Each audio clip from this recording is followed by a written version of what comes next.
Salut à toi, c'est William, j'espère que tu vas bien. Aujourd'hui, on va parler du chapitre des suites. Je vais te résumer l'intégralité de ce chapitre-là en moins de 10 minutes. Je vais essayer de tenir ce challenge et tu vas voir, c'est pas compliqué, c'est très simple. Et à la fin de la vidéo, je vais te faire une fiche récapitulative de tout ce que tu dois savoir et connaître sur le chapitre des suites en terminale. On y va? Let's go!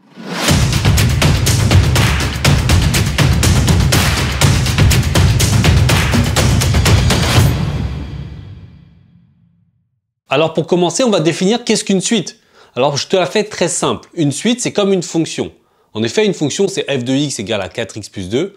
Là, une suite, on va l'écrire un égale à 4n plus 2. Alors tu vas me demander, alors William, c'est quoi la différence entre les deux? Alors la différence, elle est subtile. En effet, f de x, 4x plus 2, x, c'est un réel. C'est défini sur grand R. Réel, qu'est-ce que c'est? C'est tous les chiffres possibles et imaginables. Ça peut être 2, ça peut être 3, ça peut être moins 1, ça peut être 10, ça peut être 1 tiers, ça peut être 1 demi, ça peut être racine de 3, ça peut être tous les chiffres possibles et imaginables. Ça que je peux calculer avec la fonction f de 10, f de 5, f de moins 10, f de racine de 3. Alors qu'à contrario, une suite, c'est forcément défini sur grand N. Grand N, c'est quoi? C'est un entier naturel. C'est tous les entiers. Donc 0, 1, 2, 3, 4, 5, 6, 7 et moins 1, moins 2, moins 3, moins 4, moins 5 jusqu'à l'infini. Donc des chiffres sans virgule. Et naturel, c'est que c'est forcément positif ou nul. Donc forcément, le petit n, il peut être égal à 0, 1, 2, 3, 4, 5, 6, etc. etc.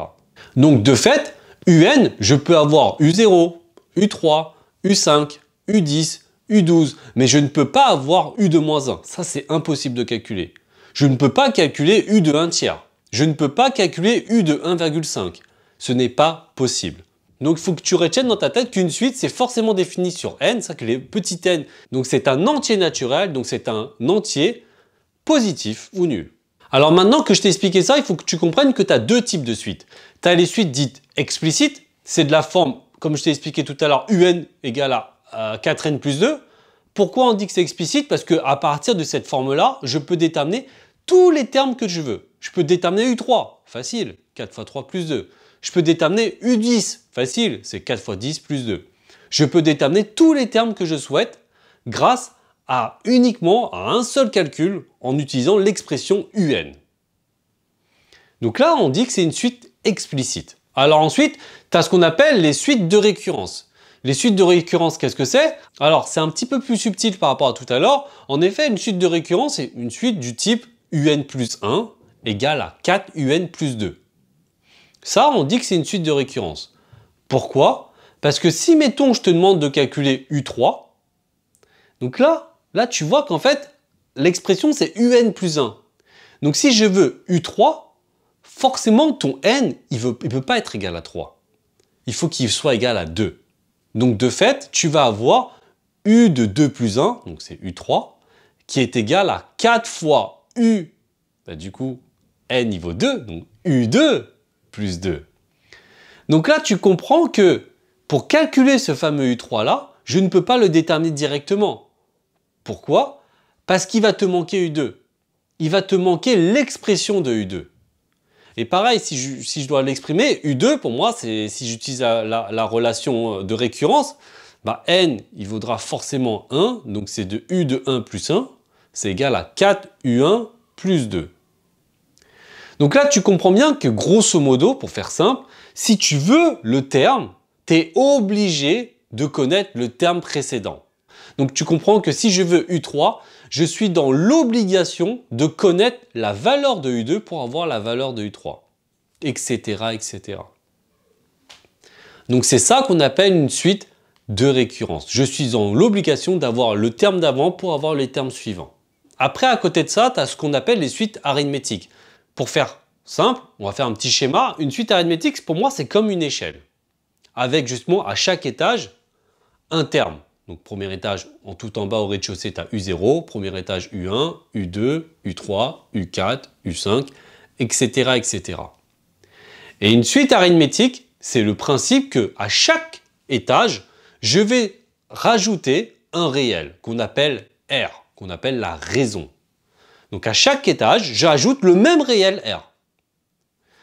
Donc ça, c'est une suite dite arithmétique. Donc à partir du moment où j'ajoute à chaque fois le même réel, c'est une suite arithmétique.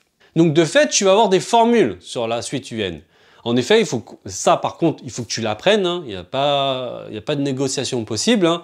Il faut savoir que UN plus 1, c'est égal à UN plus R. Donc ça, c'est plutôt logique, parce qu'on regarde d'après le schéma, on voit par exemple que U4, c'est la même chose que U3 plus R. Pareil, si je veux U3, c'est la même chose du terme d'avant, U2 plus R, etc., etc. Donc du coup, je comprends que UN plus 1, le terme d'au-dessus, c'est égal à UN plus R. Le terme d'avant plus R. Ensuite, on a une autre formule des suites arithmétiques hein, qui va nous donner ce que je t'ai expliqué tout à l'heure, une forme explicite. C'est UN égale à U0 plus N fois R. Avec U0 qui correspondra au premier terme de ta suite, N, bah c'est N, et R, ça correspondra à la raison. Ensuite, tu as une autre formule qui te dit que UN égale à UQ plus N moins Q, le tout fois R. Alors, c'est quoi la différence entre les deux formules? Tout à l'heure, on a parlé de U0, c'était le premier terme, mais des fois, tu vas voir dans certains exercices, ton premier terme, c'est pas U0. Ça va être U1, ça va être U2, parce que des fois, l'ensemble des définitions, ce sera plus grand N, mais ce sera grand N privé de 0, par exemple. Donc, du coup, ton premier terme, ce sera forcément 1. Donc, mais dans ce cas de figure-là, du coup, tu es obligé d'utiliser cette deuxième formule qui te dit que UQ, du coup, ce sera le premier terme dans lequel est ta suite. Donc, si Q, il vaudra 1, si c'est U1, donc Q, il vaudra 1, donc tu remplaces Q par 1. Si ton premier terme, c'est 3, tu devras remplacer Q par 3. Également, dans les suites arithmétiques, tu auras une troisième notion qui s'appelle les sommes de suites. En effet, dans certaines questions, on va te dire calculer U1, plus U2, plus U3, plus U4, plus U5. Donc là, tu as la méthode bête hein, qui consiste à calculer chacun des termes, calculer U1, calculer U2, calculer U3, etc., etc. Et ensuite, tout additionner. C'est une méthode, mais elle a ses limites. Pourquoi? Parce que si maintenant je te demande de calculer de U1 jusqu'à U100, tu vas pas t'amuser à calculer tous les termes de 1 à 100 et ensuite tout additionner. Là, tu as une formule d'une suite arithmétique qui te dit que la somme qui est égale au nombre de termes, donc là, dans le cas échéant, si je te demande de U1 jusqu'à U100, tu as donc de 1 à 100, tu as 100 termes.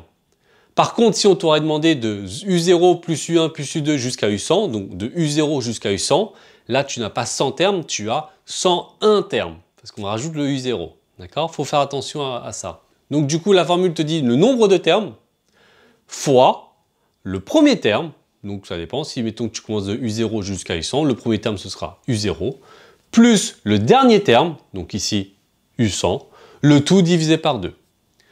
Donc là, l'intérêt, tu comprends vite, hein, c'est que tu n'as plus à calculer tous les termes de la suite, tu n'as juste qu'à calculer le premier terme et le dernier terme. Donc tu n'as plus qu'à appliquer la formule ici présente. Donc voilà, moi j'en sais pas plus sur les suites arithmétiques. Maintenant, on va passer aux suites géométriques. Une suite géométrique, pareil, dans le même schéma que tout à l'heure, qu'est-ce que c'est? C'est comme, on va visualiser une échelle, comme tout à l'heure, avec les différents étages, U0, U1, U2, U3, U4, U5, etc., etc. Et en fait, une suite géométrique, c'est le passage d'un étage à un autre en multipliant par le même réel qu'on appellera Q. Donc là, on fait fois Q à chaque étage pour avoir le terme suivant. Donc là, comme tout à l'heure, on va remarquer que, par exemple, U4, c'est égal à U3 fois Q. Parce qu'en effet, c'est le terme d'avant, multiplié par Q, j'ai U4. Pareil, U3, je vois que c'est égal à U2, le terme d'avant, fois Q. Donc, de fait, je comprends bien que UN plus 1, c'est égal à UN fois Q. Donc le terme d'au-dessus, c'est égal au terme d'en dessous fois Q. Là, j'ai fini ma première formule. Tu as également une autre formule sur les suites géométriques qui te donne la forme explicite. Tu as du coup UN qui est égal à U0 fois Q puissance N. Avec U0 qui correspondra au premier terme de ta suite, Q qui représentera la raison et N, ce sera toujours N. Et enfin, tu as la dernière formule qui te dit que UN égale à U de Q fois Q puissance N moins Q. Et pareil, c'est quoi Q hein? C'est comme tout à l'heure, si dans ton exercice, ton premier terme ce sera 1, donc Q il vaudra 1. Tu ne peux plus utiliser U0, parce que ça n'existe pas. Donc forcément, tu es obligé d'utiliser cette deuxième formule-là pour avoir UQ avec Q égale 1, donc U1. Également pour les suites géométriques, tu as, dans le même principe qu'est suite arithmétique, les sommes de termes de suites géométriques. Même principe, hein, tu as des questions, on va te demander, calcule-moi U0 plus U1 plus U2 plus U3 plus U4. Donc tu as la méthode encore bête hein, qui consiste à calculer chacun des termes et ensuite les additionner. C'est plutôt lourd. Donc là, tu as une formule de somme de suites géométriques, comme les suites arithmétiques, qui te dit que Sn est égal au premier terme fois 1 moins Q, Q étant la raison, puissance le nombre de termes, donc pareil, ça dépend de la question, du nombre de termes, le tout divisé par 1 moins Q. Enfin, dernière chose sur les suites, donc là, que ça soit une suite arithmétique, une suite géométrique ou autre, on va souvent te poser la question de déterminer ce qu'on appelle la monotonie d'une suite, les variations d'une suite. Il y a une méthode très simple qui marche à tous les coups, donc ça c'est ma méthode et c'est cadeau, tu calcules toujours un plus 1 moins un. Et le résultat que tu vas trouver, tu vas étudier le signe du résultat. Et en effet, si c'est positif, c'est que un sera forcément croissant, et si le résultat est négatif, c'est que un sera forcément décroissant. Donc voilà, le chapitre des suites est fini. C'était relativement rapide. Je t'ai condensé en quasiment 10 minutes le cours qui dure en général une dizaine d'heures. Donc voici, je te mets en résumé l'intégralité des choses que tu dois savoir sur ce cours. On fera bien entendu dans d'autres vidéos des cas concrets où on va aborder les suites arithmétiques, les suites géométriques. Je vais essayer de sectionner tout ça pour t'expliquer point par point. Là, j'avais besoin de t'expliquer le cours dans sa globalité pour que tu comprennes ensuite les différents items dans lesquels je souhaite t'aborder. Mais là, tu as vraiment le cours de manière condensée sur tout le chapitre des suites. J'espère que ce cours t'a plu. N'hésite pas à mettre en commentaire si tu as des remarques ou des questions sur le cours. J'y répondrai avec grand plaisir. Mets un pouce bleu, abonne-toi et je te dis vive les maths. Ciao!